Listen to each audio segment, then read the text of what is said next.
With the latest agriculture news from across the state and nation, it's time for the AgNet News Hour from AgNet West. Here's your host, Sabrina Halvorson. Good morning. Thanks for tuning in to the AgNet News Hour. I'm Sabrina Halvorson here with Lorrie Boyer. Morning, Lorrie. A very good morning.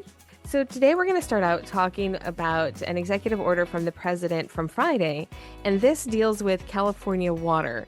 And it's an interesting case because what he is trying to do, or what the president is saying he wants to do, is help with water for the LA wildfires. And because there was that situation where in some parts of that area, the fire hydrants were running out of water. Now, what the officials in the LA area are saying, though, is that it's because of the old infrastructure for those fire hydrants. They were never created to handle the amount of water that these, enormous wildfires were needing. And so therefore, there were times when water simply was not available. But that brought this whole situation, I guess, to the attention of the president. And he put out an executive order basically demanding more water deliveries around the state. So this is a really interesting case because unfortunately, the order that he put in won't necessarily have any effect on the wildfire areas because the water project that he mentions in the orders, specifically the Central Valley project, well, that goes mostly to the Central Valley and is used for our agriculture. So this executive order could be very good for our Central Valley agriculture. It doesn't necessarily hit the spot that the president was originally intending, being LA, which gets its water from a completely different project or completely different area. However, this could be a very good improvement for our Central Valley farmers who are desperately in need of water for their farms. Yeah, he did mention, it is interesting, he did mention that there was a need for more water in the infrastructure, just like what you're talking about for the wildfires in Southern California. But this actually does pertain over in the Central Valley, where about 75% of Central Valley Water Project goes into agriculture and rest goes into cities and towns in the San Joaquin Valley. So it is, at first I thought, oh, he's calling for more water for the wildfires. But then as I continued to dig into it, I'm like, wait, oh no, not necessarily. So yeah, I was a little confused at first too, but now I understand. But I have to point out, my first thought is pertaining to those wildfires, by the way, is why can't we use ocean water? It's right there. I mean, why can't you use ocean water? So I had to look up why you can't use ocean water. Maybe most people know this already, but it is interesting to me to talk just a moment about that. It's interesting if folks don't really know why, because like I said, I didn't. Salt is corrosive and can damage firefighting equipment.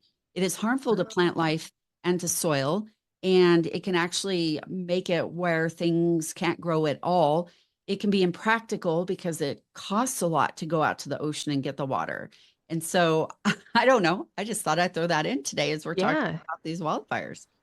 Well, and there have been a lot of conversations in California over the course of decades about exactly that. Why are we not using more water from the ocean? I mean, it's right here.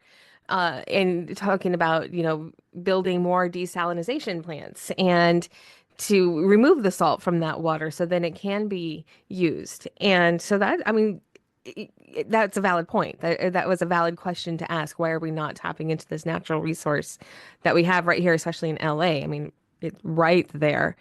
And, good question. I'm glad that you looked into that. Yeah, that was the first thing that came to my mind. And you're lacking water and trying to fight these fires. The other thing, going back to what Trump was doing here with this announcement and this executive order, another kind of, I guess, sidelined, I don't know if that's the right word, but kind of the issue within an issue, as we seem to talk about a lot, is now we're talking about endangered species and overruling the Endangered Species Act. And so now there's some pushback on this because as we are talking about the Central Valley Water Project, now we're also going to be talking about the Chinook salmon, smelt, and sturgeon that are protected by the Endangered Species Act. And he is saying, all right, we need to expedite action. I'm not saying he doesn't say it's important, but his point is that for now and for the long-term benefit of farmers and ranchers in California and the food supply, because they grow a majority of the nation's food supply, we have to get this done. There's a sense of urgency and it needs to be important. And this is not stated, but me reading in between the lines here a little bit, this is more important than protecting those 3 species I just mentioned. Right. And it's interesting because it brings up a lot of other questions as well. And this, of course, is something that, farmers in California and people who are aware of the farming situation in California and the water situation have been talking about, again, for decades. For as long as I've been a reporter, I've been reporting about this, especially the Delta smelt. In fact, I remember being a teenager in the Central Valley talking about the Delta smelt. And in fact, I remember a time when there was a group of farmers trying to get together a fundraiser to have a Delta smelt barbecue. And just to show how much this fish was affecting their farms. But an interesting point is that also it's goes beyond just those 3 different species because it's actually they are all part of the bigger ecological chain as well. So while, this Delta smelt, a tiny little sardine-sized fish, may not seem like much, well, those smelt feed larger species. Those larger species feed other larger species. And so, again, it's kind of the whole circle of life situation. And there's a lot more to this executive order as well that we'll unpack in just a moment. We do need to take a quick break here, but we'll keep talking about it when we get back. This is the AgNet News Hour. I'm Sabrina Halvorson. She's Lorrie Boyer. We'll be right back. Welcome back to the AgNet News Hour. We are talking about President Trump's executive order that he issued on the 24th, which was Friday, I believe, about water here in California. And one of the things that's interesting is he is essentially saying the federal government is now going to come in and take over what should be regulated by the state. And so that's part of the bigger picture here. While a lot of this, what he is saying, what he is ordering, could be very good for agriculture in the Central Valley, especially because he is ordering more water to our farmers. And we've been saying for years, our farmers desperately need that water. We cannot keep farming with no water. It's, impossible. However, there is a bigger picture here where now the federal government is coming in and saying, all right, we are overriding your state regulations. And now the federal government is going to tell you how to run things. That in and of itself is something that even most people in President Trump's party have been against. They don't want the federal government coming in and taking over state regulations. So there's a little bit, I think, going to be a bit of a battle and a balance there. I think that we will also hear in the next few days and few weeks on this specifically. Other states are going to be watching what happens there as well, because it could set a really dangerous precedent on federal government taking over what should be state-ran decisions and state-ran things like water resources and distribution. So there is a lot of implications on exactly this and what it means as a whole, and local control and that whole argument that goes into this. I think where Trump's probably coming from, just again, this isn't stated specifically, but reading between the lines is, look, California, if you can't do the job right, we're going to come in and do it. We don't have time for this. We have to do something sooner than later. The rest of the nation's food supply depends on it. Again, that's kind of just paraphrasing what I feel like is going on here. I could be wrong, by the way. Right. But okay, so while we don't know necessarily exactly what the president is thinking, we do know that some of those points are right. We are running out of time. We need to continue growing food. We need ways to do that. Water is, it's part of the recipe that you just can't skip when it comes to growing crops. Exactly. He does cite some other things in here, like what it's going to look like in the future if we don't do something like this. Human health and safety, those kinds of things that come into play. We won't get too far into those woods, but there is a lot of other fingers, I guess, in here that we could talk about on whether or not this is a good idea.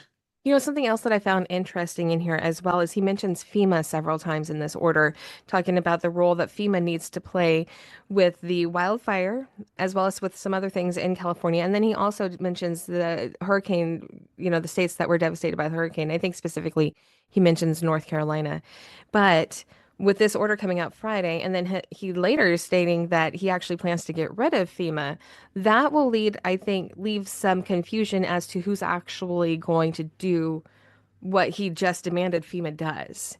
So I don't know now because he was saying that FEMA needs to go away and the states need to take over that.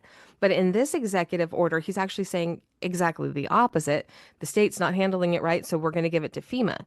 So I think there's going to be some things to work out there as he continues to, make orders in his first 100 days or whatever his plan is. But this isn't set in stone because he's already has changed some of it, is what I'm thinking.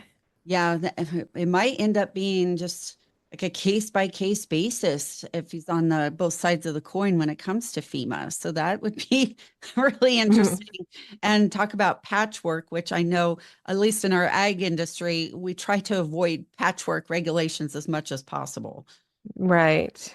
Yeah, I think that's going to be some of what we're ending up with here. I think you're onto something, Lori. Well, and also, as we talked about pushback here on endangered species, I know there's several activist groups that are coming out against this, saying, no, no, no, no. The environmental groups are like, this is a bad idea and will have devastating consequences for water in the future, public health. And I think that goes back to what you were saying on the species. And I think you mentioned smelt specifically, that it feeds into the larger ecosystem. So whether the ramifications of endangering those now, and also a U.S. Representative Jared Huffman, California Democrat, he's really pushing back. And he's saying that we can't have winners or losers.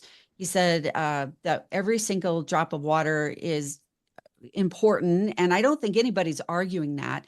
But of course, he's going to push back not only from the Democratic standpoint, but it feels like, and again, I kind of read in between the lines, I guess, on this whole thing, since we don't have all the information and just based on what you and I know, the interviews that you and I do, all these things that, kind of help us connect some of the dots. But also he feels like Trump is just coming in and bowling over his state, and he doesn't like that. Right. And I can see where he's coming from on that because, again, that's something that around the nation we have pushed back against with having the federal government come in and take over for states. And I think especially the GOP has been against that, the idea of having a large government telling you what to do in your own states. So it's interesting that that's kind of the move that the president is making. So there's still a lot more to talk about. We do need to take another commercial break, but Lori and I will be back right after this. This is the AgNet News Hour. We'll be right back. Welcome back to the AgNet News Hour. Here's Sabrina Halvorson. Welcome back to the AgNet News Hour. Once again, Lori and I are talking about the president's order from Friday dealing with water here in California. And very interesting executive order telling federal agencies that they need to immediately take action to deliver more water, but he specifies Central Valley, and he specifies specifically the Central Valley project, which, while this executive order was broadly around the LA wildfires, the Central Valley project doesn't serve that area at all. So it's interesting, and once again, we've been talking about this could be very good for our farmers. It's not going to help with the LA wildfires. Another point here today, I mentioned some of the pushback from environmental groups and even from some of the legislatures representing California. But according to some information we have here today from Cal Matters, the Westlands Water District, they represent Kings and Fresno counties, are actually welcoming this executive order that we're talking about. And I'm just going to quote this real quick here. The challenges that he, referring to the president, are real, and his leadership in addressing the barriers to water delivery are welcomed. That's according to a statement from the Westlands Water District. And I'm just going to read the rest of it. It's clear that what we've been doing for the past decades has not been working, not for the people, for agriculture, or for the fish. So they're pretty, Westlands Water District is pretty powerful, serves those huge agricultural powerhouse counties. And here they are coming out in support of what Trump's doing here. So there's right, which makes a lot of sense, actually, because, again, this executive order is going to very much benefit the Central Valley farmers, which is the same area that the Westlands Water District serves. So the very people that the Westland Water District serve will be the ones benefiting from this executive order. So it makes a lot of sense that they would really be in support of it. And it actually quite a bit is in line with what they have been specifically asking for many years, as I said, for decades. Going along again with removing some of these environmental barriers to our water allocations and making it easier for our farmers to get that water. Again, I mean, that's the whole focus of the Westlands Water District, of course, is to make sure that our farmers and our rural communities have the water that they need.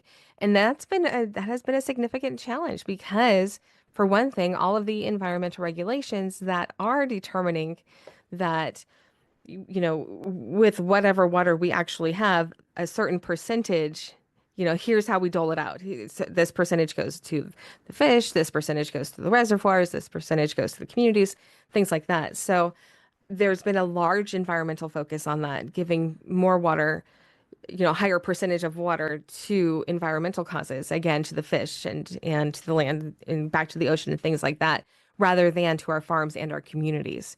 So this order does fall in line with what they have been saying for years needs to happen. And also, I wanted to point out here today, too, that as I was mentioning with the senator earlier, pushing back and people feeling like he's bowling over the state and having more federal control over state, which is a valid argument. I'm not saying it's not.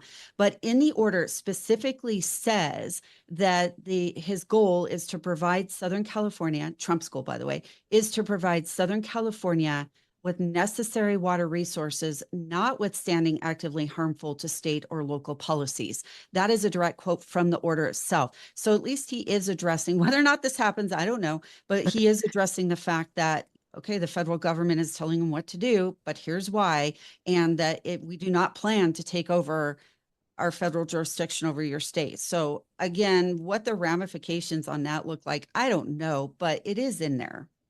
Yeah, it is. And again, interesting because the president has made an example of California several times just in speech, in speaking, talking about how the policies in the state, how he would undo nearly all of them, because obviously California has a very long history of being a very liberal state. So it makes sense that the president's policies are going to be in contrast to that. Of course they are. That's how politics works. But it's interesting that he's saying we're not going to just completely take over, or we recognize that the state still has jurisdiction. Yeah. And hopefully that's the case. But like I said, going back, I think a lot of other states are going to be keeping an eye on this to see what really does transpire. Because as we know in politics, no matter what side of the aisle you are on, just because something is said doesn't mean that's exactly what happens. Right. And that, like you said, that doesn't matter what side of the aisle you're sitting on. That's just how politics works, right? Exactly. Right. And to make it clear, we are nonpartisan here. Yes. We just want to get actual information out on the air and do our best that we can at it. So Absolutely. interesting. Of this, I think this and many other things that we're seeing happening right now and that we'll continue to see, there will be legal action. I, Yeah. I think it's kind of just a given right now with how focused everybody is. Just, again, I don't want to contribute to political division at all in our country, but we are divided right now, and a lot of that leads to the courtrooms. Yeah, and that's very true. That's very true. There's one other little part of this order I think we should at least mention here, and we'll probably follow up on this because there'll be more on this coming out, I'm sure. The order does include having federal agencies provide a plan that expedites options for housing, Hmm. also for cleaning up debris, for getting rid of the contaminated things that are in the waterways. I know in Colorado, that's a big issue with wildfires is the waterways get so plugged up and contaminated, both health wise and delivery wise. It's a big deal. And so that is included in the order. And there's even discussion of getting things rebuilt sooner than later in the order. So I think, again, you and I will probably be talking about that side of these wildfires in the coming weeks and months, but Hmm. definitely it is addressed as we speak. Right. And that's also very interesting too.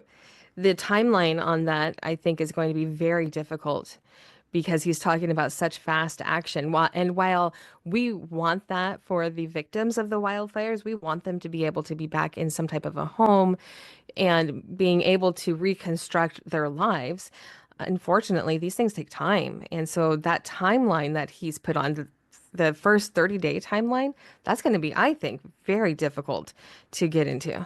I couldn't agree more. And you look at like North Carolina, the hurricane victims. Mm, Now, granted, they are being criticized. The Biden administration government is being heavily hmm criticized for their Yeah. timeline and for their handling it. So that being said, though, there's still camps of people that are homeless because of those hurricanes. So while I hope that's not here, it also goes to show how long FEMA can take to get things done. Yeah, I know somebody personally who was affected, who lives in North Carolina and was affected by hurricane damage, and now she has her own FEMA, story, if you will, about how many weeks it took just for them to be allowed to be moved into a hotel instead of staying in their destroyed house. And I know that it's been very discouraging for her. And I think that as people, the people in FEMA want to help and they want to do the best that they can. But of course, it is like anything else, it's another government agency and they have things that they have to work through and things that are not streamlined.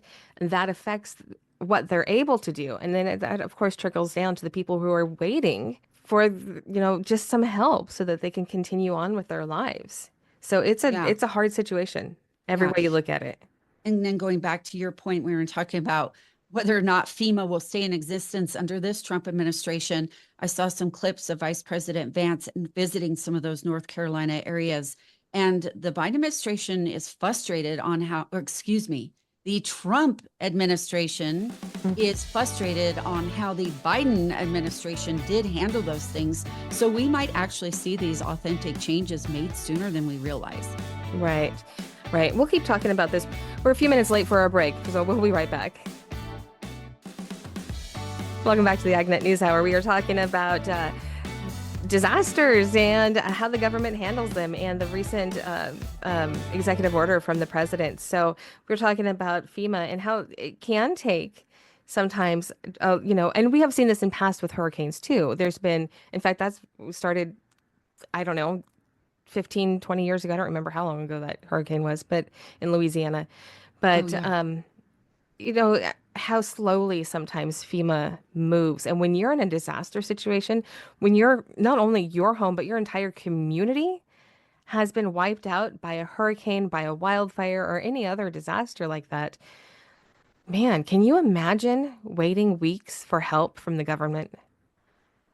I know, I know. And then start to hear those sub stories, such as the case of your friend, and it is just heartbreaking. And then sometimes you see some of these things just kind of pop up either on social media or a random article here or there, and you're like, is this for real? Is this really what's going on? Sometimes it's hard to believe as well. I mean, I don't know the answer to that, but there are a few stories that I've come across, and I'm like, is that really happening? Or are they are and I'm specifically, I guess, referring to an example where FEMA was barricaded out and told not to come in as per executive orders. Again, I don't know if that's true. I have not fact checked that, by the way, but those are things that are in my head. I'm like, wow, is this kind of really happening? And does that explain some of this? Right. It's confusing. And the idea of I get the impression that these are the type of things that when President Trump says we're going to get rid of FEMA, it's because of these kind of things. And he's thinking that there must be a better way to handle it. Is there? I don't know. I don't, at this time, I don't think our states are equipped to handle everything that FEMA does. I think that that type of a handoff of these responsibilities is going to take a lot more time than what the president is suggesting. Yeah, we already see that. This is getting outside of the agriculture realm a little bit, but we see that in some of these international gang activity that's going on within the states. We just don't know how to handle it, and it's becoming a bigger and bigger issue. There's fires and gunshots and deaths and drugs and all those things that go along. So even though I don't mean to get away from our ag point of view here, it does go to show that I'm not sure states are equipped for things like that at all. Right. And that's going to be important to realize, again, as we are going through these transitions, because the nation is going through a big transition right now, just even with the change in our administration. It's changing so much. We're in a, we're in a difficult time right now. And I think that it's going to come down to a lot of individuals saying, all right, we need to take some time and understand that all of these adjustments are going to take a little bit of patience. We may not want to be patient, especially, again, I say this from the comfort knowing that I have my own bed to sleep in. I have not had a fire destroy my life. So my perspective is different. There's some privilege, if you will. It's probably not the right word, but in my perspective, and I accept that and I realize that. But I think it would do us all really well to understand that a lot of these changes are just going to take some time. Yeah, yeah. And I'm in the same as you. Our Mhm. perspective is a little bit different, although we do interview people that are directly affected. Mhm. And that's how I learn some of the other effects and other things that aren't commonly talked about is by doing these interviews. And my heart just goes out to these folks all the time. And I am a horse girl with the horse heart. And I see some of the videos of people trying to remove their horses and chasing their horses down the highway and writing their phone numbers in spray paint on their backs and chipping them and asking for help and finding them. And that's just one little example of all the side things that happen with these and just tears me apart. It really bothers me. Yeah. Well, we're going to take a quick break and let you relax for a minute, Lori. And we'll be back. This is the AgNet News Hour. I'm Sabrina Halvorson. She's Lori Boyer. We'll be right back. Welcome back to the AgNet News Hour. Here's Sabrina Halvorson. Welcome back to the AgNet News Hour. We have been chatting about President Trump's executive order dealing with water in California, talking about how the federal government wants to come in and handle emergency situations in the state and also releasing more water. Primarily, he mentioned to the Central Valley Project, which again is a win for our Central Valley farmers. They need that. This executive order, I think, can be very good for our Central Valley farmers. One thing that we talked about a little bit, and I'm going to bring back up though, do expect lawsuits from environmentalists and animal rights activists because this goes against all the work that they have done for many, many years to ensure that a big part of this water is for the environment. So I think we're going to see some of this locked up in court for a while. Yeah, and I'm assuming that that'll probably get louder and louder. Those voices will get louder and louder. And speaking of pushback, actually, the American Farm Bureau Federation is having their annual meeting in San Antonio, and Mm-hmm. you came across some information on environmental pushback going on there, or animal rights pushback going on there. Yes. So Farm Bureau President Zippy Duvall was giving his speech during the big sessions, and there was an animal rights activist, and I'm going to play the audio, and it's a little bit hard to hear, but we're going to first hear President Zippy Duvall, and you'll hear a little bit of yelling in the background, and then you'll hear how he handles this. Your American Farm Bureau team is pressing House and Senate leaders to understand the urgency of ag labor reform. And we've hosted fly-ins to D.C. where you've directly shared your personal stories and your powerful stories. And it matters for our lawmakers to hear directly from you, and I want to thank you ones that's done that. We turned the volume up on this issue. And it has, we've seen important steps taken. We helped a House task force develop ag labor recommendations, and we convinced the Department of Labor to come to the table and discuss short-term solutions. Unfortunately, election politics stood in the way of more progress. So it's a good thing we came to this issue from multiple directions, including the courts, and it paid off. We helped convince federal courts there are rudeness in this world, impoliteness, and inconsideration. Yes! Yes! Show them the Farm Bureau heart and the farm heart. All right, so that was Farm Bureau President Zippy Duvall giving his speech at the annual convention. Several thousand people there in the audience. In fact, I think he says there's 5,000 people there, and at least a couple of them were animal rights activists. And I'm going to try to boost the volume on this just a bit and see if we can hear a little bit of what they're yelling here.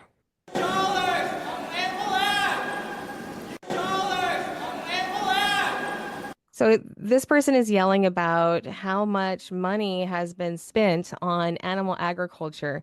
And I find that to be very interesting because wrong audience, dude. I mean, the people who are at the American Farm Bureau support money being spent on animal agriculture. Yeah, that is interesting, isn't it? Yeah. I don't know other than to show that they're against animal Hmm. production agriculture, which Farm Bureau members already know. Like, what is Right. the point of being at that particular meeting? I'm not quite sure either. Right. I feel like that was yeah, the wrong audience. Now, I have been in fact, it was about a year ago when I was at the USDA, the Ag Outlook Forum from the USDA. The same group of activists were there and interrupted then Secretary Tom Vilsack, screaming the same things, yelling about however millions of dollars spent by USDA for animal agriculture.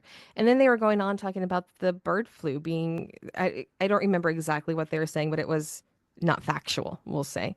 I personally support our right to protest. I think that's a wonderful thing that Americans have. Our free speech, right? Our right to protest for what we believe in. We need to keep doing that. Absolutely. Peaceful protests. Is it effective to go to an American Farm Bureau annual convention and start yelling to the audience there about animal agriculture? I don't think that was very effective.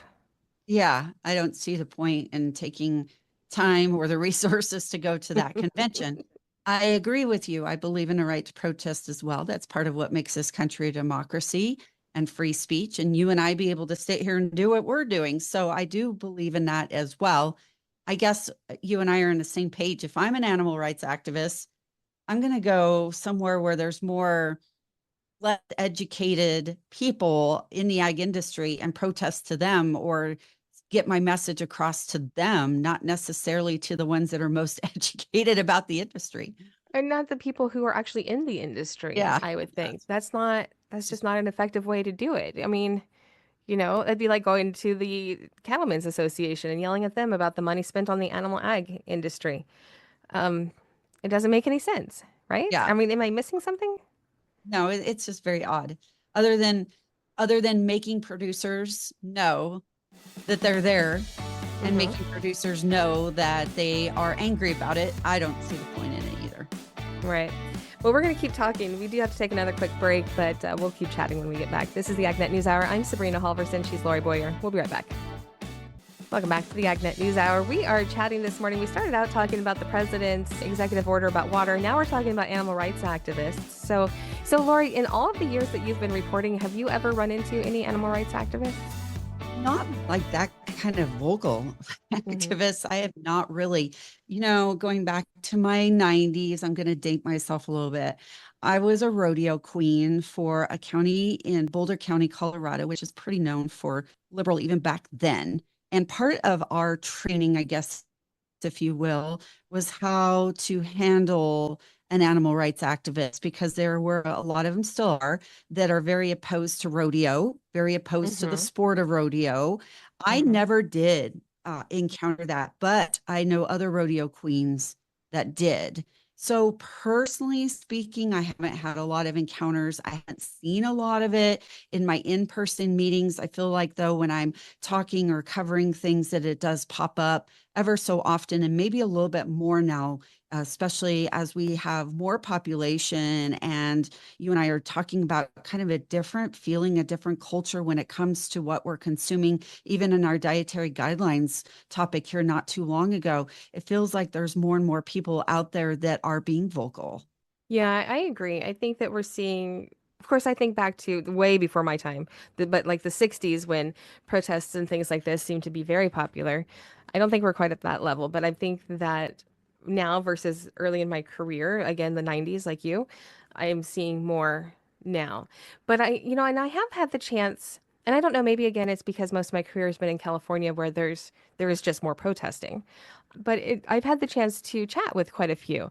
And, when you sit down and you have conversations with them one-on-one and hear what their concerns are, sometimes it's a matter of misunderstanding, or they don't really understand what animal agriculture does. And I think that we've seen that a lot, especially like with the hog issue or with the eggs and things like that, not understanding the way that animal agriculture operates and the things that our farmers do for their animals that can be misunderstood if you've never been on a farm and you see a picture, or if you see something that has been, some of us would realize, oh, that has been very heavily changed to reflect a certain point of view, where this is not the truth that is actually being stated. So I think, some of our ag groups have this focus on educating the public, and I can see how that would be extremely helpful so that their concerns are addressed, because it doesn't help to just dismiss their concerns.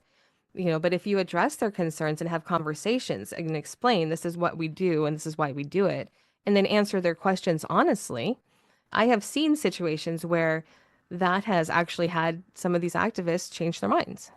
Nobody likes to be pushed back upon, especially if you feel like you're doing a good job or you already know you made a mistake. So nobody likes that. And this may be an unpopular opinion right now, but I'm also thinking of it as a radio person, and we do our job in front of thousands of people every single day. So when you make a mistake that is live, it's out there. Sometimes we unawareingly make mistakes. I'm not comparing that exactly apples to apples, but we do need accountability in any industry. And this may be unpopular, but without people paying attention and the protesting, I don't know if we would be as up and up as we are as an industry. That is a great point, and I have to absolutely agree with you, Lorrie. There's those checks and balances again. And, and kind of like what the media was originally intended for here in the US, which was to be a government watchdog.